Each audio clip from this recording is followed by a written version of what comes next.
Gospel according to St. Luke. Glory to you, Lord. Glory to you. At that time, Jesus was teaching in one of the synagogues on the Sabbath, and there was a woman who had a spirit of infirmity for 18 years. She was bent over and could not fully straighten herself. And when Jesus saw her, he called her and said to her, "Woman, you are freed from your infirmity." And he laid his hands upon her, and immediately she was made straight, and she praised God. But the ruler of the synagogue, indignant because Jesus had healed on the Sabbath, said to the people, "There are 6 days on which work ought to be done. Come on those days and be healed, and not on the Sabbath day." Then the Lord answered him, "You hypocrite! Does not each of you on the Sabbath untie his ox or his ass from the manger, and lead it away to water it? And ought not this woman, a daughter of Abraham, whom Satan has bound for 18 years, be loosed from the bond on the Sabbath day?" And Jesus said this. All his adversaries were put to shame, and all the people rejoiced at all the glorious things that were done by him. Glory to you, Lord. Glory to you. Holy Spirit, will come on you. And the power of the Most High, and the power of the Most High will overshadow you. Please be seated. Lord of Jesus Christ. Glory forever. Good morning. Morning.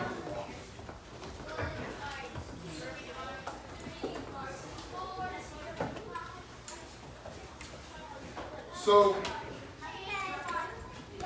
today I'm going to start out with giving you a definition of the word rebellion, right? And I have it written down, so I'm not memorizing definition here, but open, organized, and armed resistance to one's own government or ruler. And the second definition is resistance to or defiance of any authority, control, or tradition. And then a person that's a rebel is the one that is committing rebellion, right? It's a person that fights against control. Now, I have realized throughout the years that I've been alive that all the movies and all the music that we have, all of them, we always rejoice in what? Rebellion, right? Even in Star Wars, right? Who were the good guys? The rebellion, right? The good guys were the rebellion.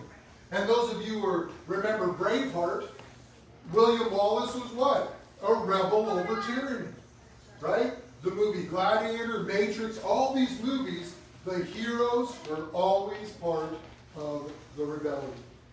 Always.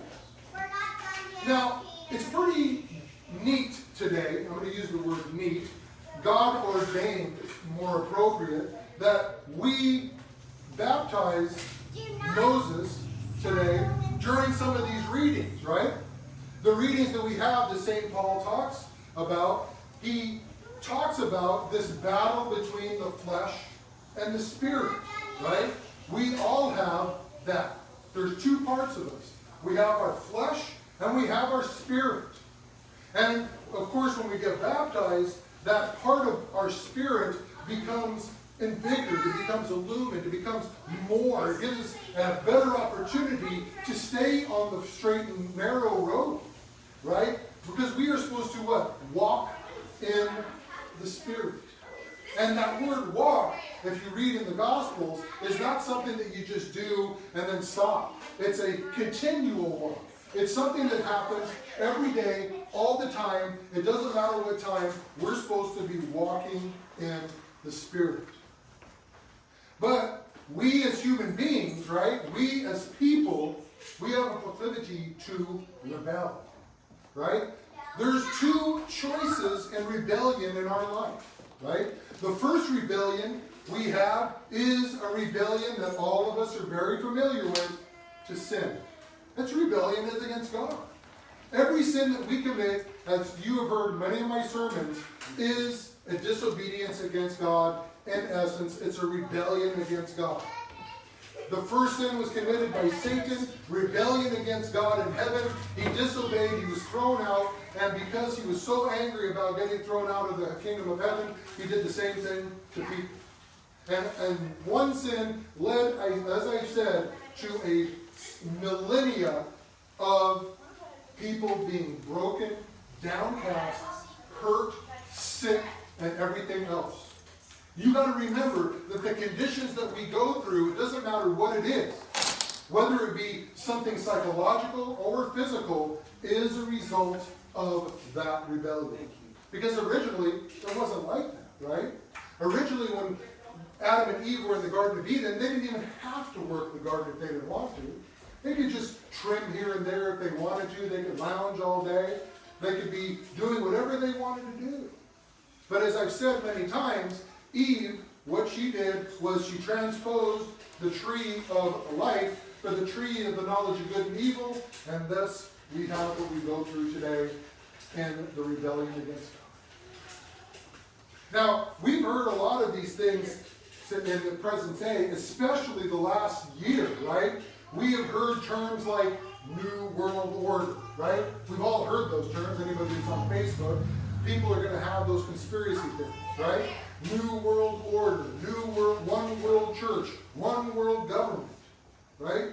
And the people that are Christians, right, are going to be what? Have to make a choice. And there's going to be a rebellion. The other side of the rebellion is that we rebel against the world. We rebel against the flesh. Because all the things that our flesh wants is a rebellion against God. And when we rebel against those things that our flesh wants, we're rebelling against the world. Right? And the biggest thing is it's hard to rebel against the flesh. Because our flesh demands so much. Our flesh wants and wants and wants and desires and craves and wants some more. And that's all it does, is it desires to seek its own. Now, if you read in Galatians, right, today's gospel reading, if you read a few verses before, St. Paul actually goes through a whole list of things you're not supposed to do. Right? It goes through things like adultery and fornication and different things. And some of those words, if you read it in Greek, that's where we get our modern words like pornography. That's where we get our modern words like adultery, right? All those things, you got to remember, were translated from the Greek into English. And we lose somehow a idea of what those words mean. But St. Paul goes through the whole list. And he says, if you have anything in these fruitless works of darkness, you have no part in the kingdom of heaven. You have no part in the kingdom of heaven. But if you want to truly rebel, right? And this is not inside St. Paul's words, but I'm adding it. If you want to truly rebel, you're going to do the opposite of what the world wants. Any of us that have been married, are married, or have children, have relationships, we understand how hard it is to love somebody that doesn't love you back. How do you think Jesus feels? How do you think Jesus feels? Because surely, every time I sin, I don't really love him. I fail, I rebel, I fall into sin, and I'm aiding and abetting putting him on that cross.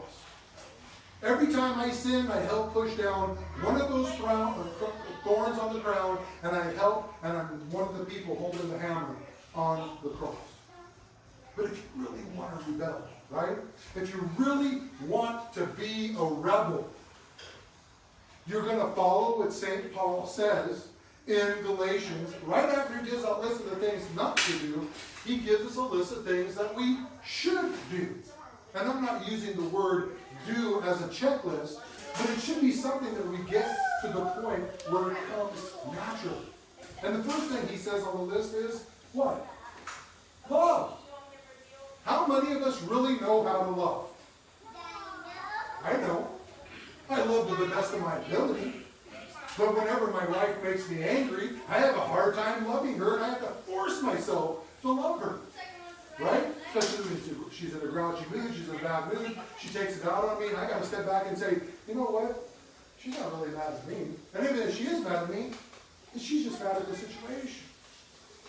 Right? And I have to turn around and I have to say, I love her. And remember, that word in Greek is not just a friendship love. What St. Paul is calling us to do is the agape love, the highest form of love. The biggest form of love, the love that we have for each other, should be the love that God has for us. No matter how many times I fail, no matter how many times I sin, God still loves me. Why should we do any less for the people in our lives? Why should we do any less? Right? The next thing that St. Paul says, we should have what? Joy. Just because that we're hurting and broken, sick sometimes, crippled, and whatever else, we should not be sorrowful. Because the condition of our bodies doesn't reflect the condition of our bodies and what it's going to look like on the other side.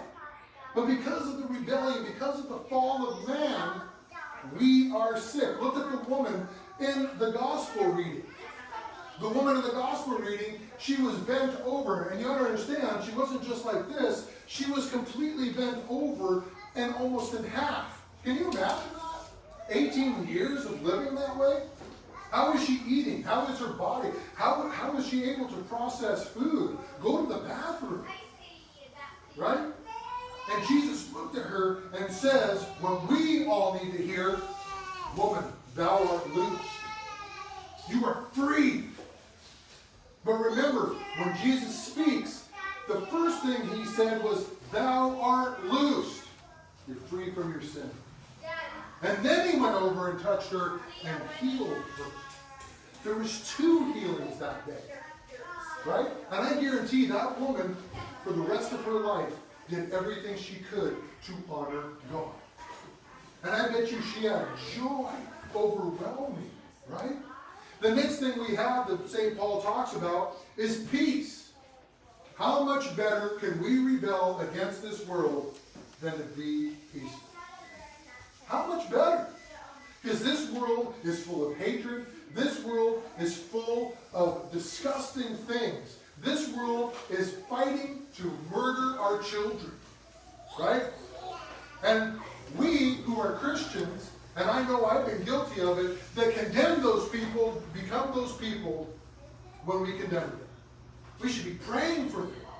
We should be holding them up and lifting them up to the Lord for the Lord to move them and guide them and put the right people in their lives to become the men and women that they need to be. But oftentimes, we condemn people. And we have to do it, right? The next thing that St. Paul says is patience. How many of us have patience? Nobody's going to raise their hand? Right? Patience is one of the hard ones, right? Patience is hard, especially when it comes to people hurting us. And you be patient, knowing that the Lord will work all things for good to those who love Him. And where it is impossible for God, it is impossible for God to have anything not be done, right? Nothing is impossible for God. But it's impossible for us without His strength. Nothing is impossible for God. And when we live in our this world, it is hard to be what? The next thing that St. Paul says, kind. We're supposed to have the fruit of the Spirit, kindness. When people slap us in the face, what is Jesus saying? Give the other cheekos. Right? When people persecute us, or when they ask us to go to mile, we're supposed to go with them too. And when they ask for our cloak, we're supposed to give them our jacket as well. We're supposed to be kind. We're supposed to have these things, these fruits of the Spirit that show we are Christ-like. And then we're supposed to be good. We're supposed to have goodness. But what does that mean? I know that I have fallen short so many times of all these fruits of the Spirit. All the time I fall short of these things. But I'm learning how to be good. And I have to be faithful, right? Faithful first and foremost, as we heard today during the baptism, right? To love the Lord your God with all your heart, all your soul, all your mind, and all your strength. That means being faithful to God with every single part of who you are. And you know what? If you learn how to do that, if we learn how to do that, we will learn how to love our spouses. We will learn how to love our children. We will learn how to love the people of our church. And we will learn how to love the people that are out there spewing lies and darkness and reviling us and persecuting us. Did Jesus stop being Jesus even when he was dragging the cross through the streets? Did Jesus stop being Jesus when he was being beat on and spit upon and cursed? Did Jesus stop being Jesus when he was having the nails put through his wrists and feet? Jesus never stopped being Jesus for anything. You want to know who the true rebel of this world is? That was Jesus Christ. He was the first rebel that made any sense. And he came and said, if they hate you, know that they hated me before you. We're supposed to rebel in the right way. And we're also supposed to be gentle, right? The next thing is gentleness. The next fruit of the Spirit is something that is hard for so many of us to do. Because we have been taught as guys that we're supposed, especially men, right? We have been taught we're supposed to be the macho bravado types, that we're supposed to be the strong type. We're not supposed to cry. Jesus cried. Jesus hurt. Jesus suffered. And he was gentle. Now the last thing on St. Paul's list is the most important, because if you actually can start getting the last fruit of the Spirit in your life, all the rest of the things will fall into place. What's the last thing on the list? Does anybody know? Self-control. Self-control. If you learn, if we learn, if I learn self-control, I will not be falling to the prey of all the sins that I normally do. Because I need to learn how my spirit can guide me, how the Holy Spirit can guide me through the rest of this world and into the rest of my life, that he can guide me and learn to put aside my flesh. The battle between the flesh and the Spirit will be raging in our lives until we draw our last breath. But until then, as St. Paul says, I need to be crucified with Christ. I need to be crucified with him. And once we allow ourselves to submit ourselves, then we will start to rebel against this world. You want to truly know how to rebel? Be kind. Be loving. Be gentle. Be joyful. Be patient. Be self-controlled. Love each other as Christ loves us. Today we celebrate one of the most glorious occasions that we can within the church, of baptism. Today, our brother was washed whiter than snow. All of his sins has been cleansed. All the things, voluntary and involuntary, all the things have been washed away in that water. And when he came out, he was a new creation. And now it's a challenge for him to go as long as he can without committing another sin. As long as he can. And until then, we have the grace of confession. Right? That we can continually be cleansed of our sins. That's the grace of the church. You want to know how to rebel? Do confession. You want to know how to rebel?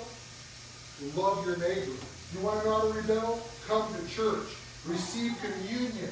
Come to as many services as you can. It doesn't matter how tired. It doesn't matter how weary. It doesn't matter what you've got going on. You put yourself aside. You crucify that flesh. Whatever anger, whatever's holding you back. And you make an effort to come to church.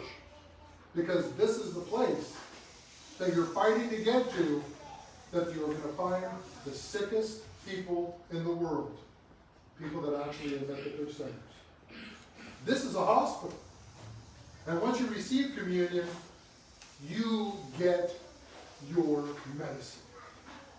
Let's glorify the Lord today that we still are able to come together and worship Him. Because one day, I fear that we're going to be hiding together. We're going to be hiding in people's houses and catacombs and different places, and then we'll really see who really loves the Lord. But right now, you got the freedom. I got the freedom. We all have the freedom to exhibit as many of those fruits of the Spirit as we can. Let us glorify and praise the name of the Lord. Amen.